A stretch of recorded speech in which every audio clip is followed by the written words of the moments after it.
میرے نبی پاک صلی اللہ علیہ وسلم کا فرمان ہے، مصطفیٰ کریم نے فرمایا تو رب کی رضا کے لیے جھک جا، تو اللہ کے لیے جھک جا، رب تجھے عزت عطا فرما دے گا۔ تو توحید کا پہلا سبق یہ ہے کہ اللہ کے سامنے جھکنا ہے، کسی اور کے سامنے۔ معین الملت والدین عطا رسول ہند الولی حضرت خواجہ معین الدین چشتی اجمیری رحمت اللہ تعالی علیہ فرماتے میں حج کے لیے گیا، جب میں مینا مزدلفہ عرفات میں گیا تو ایک آدمی کو میں نے لبیک کہتے دیکھا۔ عقیدہ مسلمان کا رب ایک ہے، میرا رب ایک ہے، میرا رب ایک ہے، میرا مالک ایک ہے، وحدہ لا شریک ایک ہے میرا اللہ۔ فرماتے میں نے اس شخص کو دیکھا لبیک لبیک لبیک پکارتا، وہ آدمی جب لبیک کہتا تو جواب آتا لا لبیک، تو غیر حاضر ہے، پھر کہتا میں حاضر ہوں، پھر آواز آتی تو غیر حاضر ہے۔ حضرت خواجہ معین الدین اجمیری علیہ رحمہ فرماتے میں نے مجمع سے بازو پکڑ کے باہر نکالا، میں نے کہا بھائی تجھے پتا ہے جب تو لبیک کہتا ہے تو جواب آتا ہے لا لبیک، تو غیر حاضر ہے، تجھے پتا ہے؟ اب فرماتے وہ رو پڑا، کہنے لگا معین الدین مجھے پتا ہے۔ میں نے کہا اچھا؟ کہنے لگا حضور 24 سال بیت گئے، میں ہر سال حج کرنے آتا ہوں،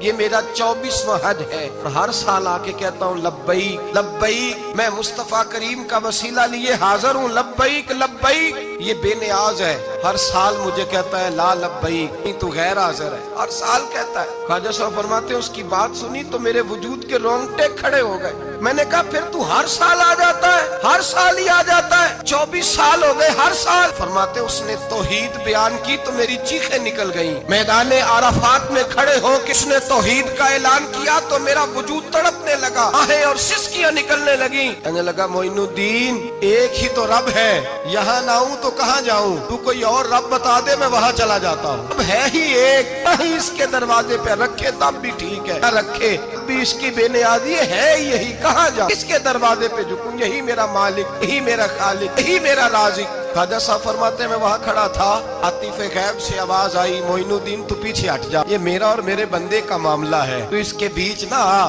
اگر میں نے ایک دفعہ بھی کہہ دیا کہ تو حاضر ہے تو یہ اگلے سال آئے گا نہیں، مجھے اس کا آنا پسند ہی بڑا ہے، 24 سال ہو گئے، اس کا بھی حج قبول فرمایا ہے، اس کی لبیک کی برکت سے قبول فرمایا۔ بھائی یاد رکھیں اور سمجھیں، توحید یہ ہے کہ میں تیرا ہوں، اے اللہ میں مالک میں تیرا ہوں، میں کدھر جاؤں؟ میرے اعلیٰ حضرت فاضل بریلوی رحمت اللہ علیہ کے والد گرامی خوبصورت بات فرماتے مجھے دعا مانگنے کا طریقہ میری بیوی نے سکھایا۔ حضرت کس طرح؟ فرمانے لگے ایک دن مجھے اس نے کوئی کام کہا، کوئی ضرورت گھر کی بتائی، تو میں نے کہا میرے پاس پیسے نہیں ہیں، کچھ دنوں میں دے دوں گا، عورتوں کا مزاج ہوتا ہے گھر کے کام انہوں نے بتانے ہوتے۔ 2-4 دن کے بعد کہنے لگی حضرت ایک کام کہا تھا، فرمانے لگی ابھی جیب میں پیسے نہیں ہیں، ذرا آتے ہیں تو کچھ کر دیتا۔ 2-4 دن کے بعد پھر عرض کرتی حضور وہ میں نے کچھ گزارش کی تھی، فرماتے مجھے غصہ آیا، ناراض ہوا، میں نے کہا تو بار بار کہتی رہتی ہے، تجھے بتایا تو ہے ابھی میرے پاس پیسے نہیں، کہیں سے آتے ہیں تو دے دوں گا۔ فرماتے جب میں نے جھڑکا تو وہ بھلی مانس رو پڑی، اور رو کر کے اس نے لفظ کہے تو مجھے رب کریم کی